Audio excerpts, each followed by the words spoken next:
ছাদের চোখে সে বেজে গেল যে অতি সুন্দরে তাকে প্রস্তাব করবে সে প্রেমের। অর্থাৎ আমরা এখন বুঝাতে চাইব আগের প্রেমগুলো কতটা সত্য ছিল এবং কতটা আর্থিক ছিল, আর এখন আমাদের বর্তমান পরিস্থিতিটাকে সেটা নিয়ে আমরা একটু একটু কম্পেয়ার করব। মহুয়া যখন দেখা পেল নজর চাঁদ, তখন শুরুতে সে খুঁজতেছিল কিভাবে তাকে প্রস্তাব করবে। তো একদিন মহুয়া যখন জলের পানি আনতে যাচ্ছিল নদীর ঘাটে, তখনই নদের চাঁদের দৃষ্টি পড়ল এবং সে সাথে সাথে তার পিছিয়ে পিছিয়ে গিয়ে যে কথাটি বলল সেটা হলো গানে গানে, জল বড় সুন্দরী কন্যা জলে দিছ ঢেউ, জল বড় সুন্দরী কন্যা জলে দিছ ঢেউ, ওরে আমার সঙ্গে কহনা কথা সঙ্গে নাই মোর কেউ রে পরানো যায় যায় রে।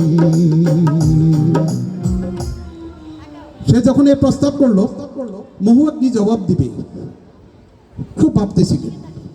মহুয়া আর কোনো কিছু খুঁজে না পেয়ে যে কথাটি বলছেন সেটা ছিল নদের চাঁদের মৃত্যু কামনা করেছেন। অর্থাৎ সে কখনোই মেনে নিতে পারে নাই আমার মতো একজন অবলা নারীকে এভাবে জমিদার তার সুযোগে পেয়ে একা পেয়ে সে এভাবে প্রস্তাব করবে এবং আমি সেটা মেনে নিব, এটা কখনোই হতে পারে না। সে কি জবাব দিলে দেখেন, লজ্জা নাই রে নীলজ্জ ঠাকুর লজ্জা নাই রে তো, লজ্জা নাই রে নীলজ্জ ঠাকুর লজ্জা নাই রে তো, ওরে গলায় কলসি বান্ধা জলে এ ডুইবা মরে জান আমার যায় যায়। সে কামনা করলো কি, নদের চাঁদের মৃত্যু কামনা করলো। এখনকার হলে জমিদাররা কিন্তু এই নদের মহুয়াকে উঠাইয়ে নিয়ে যেতেন, অথবা তালাশ পাওয়া যায় কোনো সেটাও কিন্তু সন্দিহান। কিন্তু আজকের তখনকার যুগে যে জবাবটি পরবর্তী যে নদের চাঁদ দিয়েছেন, বাংলা সাহিত্যের ইতিহাসে অত্যন্ত একটি শক্ত এবং সবচেয়ে অর্থবহ একটি উচ্চারণ তিনি করেছেন। সেখানে কি চেয়েছেন তিনি,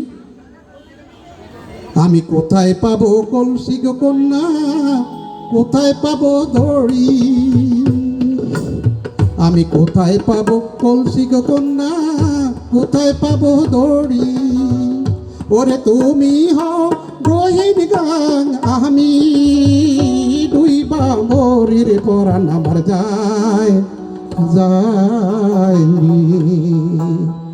এখানে দেখেন তার অস্তিত্বটা সে কিভাবে চেয়েছে, কেন এটাকে সঠিক একটা বাংলা সাহিত্যের একটি অতিরিক্ত একটি অর্থবহ একটি লাইন হিসেবে এটাকে চিহ্নিত করা হয়েছে। এই জন্য যে নদের চাঁদ জবাব দিয়েছেন, আমি তোমাকে যেহেতু পছন্দ করেছি আমি তোমার মধ্যেই বিলীন হতে চাই, তোমার মধ্যে আমার নিজের অস্তিত্বকে বিলীন করতে চাই। তাহলে কি হবে, আমাকে বলছো তুমি কলসি গলায় বেঁধে জলে ডুবে মরার জন্য, আমি কোথায় কলসি পাবো কোথায় রশি পাবো, একটু তুমি গভীর গাং হও, আমি সেখানে ডুবে মরবো এবং সেখানে আমার অস্তিত্বকে বিলীন করব। এই বিষয়গুলো সবচাইতে আসলে কি প্রেম আমাদের সবচেয়ে প্রধান শিখিয়েছেন যিনি, তিনি হচ্ছেন আমার মা। জন্মের পর কপালে চুম্বন দিয়ে প্রথম মা সকল কষ্ট ভুলেছেন সন্তানের কন্দর শোনার পর সাথে সাথে তাকে আদর স্নেহ দিয়ে সেই ভালোবাসার মধ্যে কোনো খাদ নেই। আগেও তেমনি আমাদের ছিল না, আমাদের ছিল না কোনো নোংরামি, আমাদের ছিল না কখনো কখনো হত্যা বা আত্মহত্যা।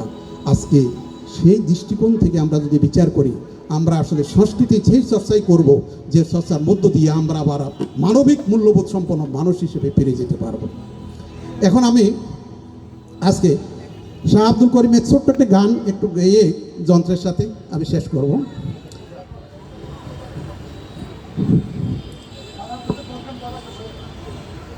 প্রাণ চায় মন চায় প্রাণ চায় দিলে চায় তারে তোমরা কুঞ্জ সাজাও গো, আজ আমার প্রাণ না তা শিখে তারে তোমরা কুঞ্জ সাজাও গো, আজ আমার প্রাণ না তা শিখে পারি।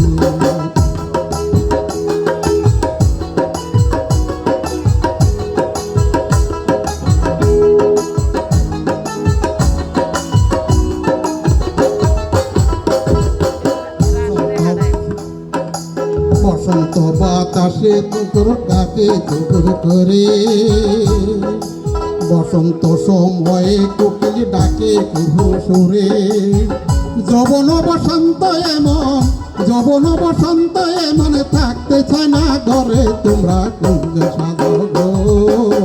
আজ আমার প্রাণ না কাশিতে পার, তোমরা কুঞ্জ সাজাও গো। আজ আমার প্রাণ না কাশিতে পারে।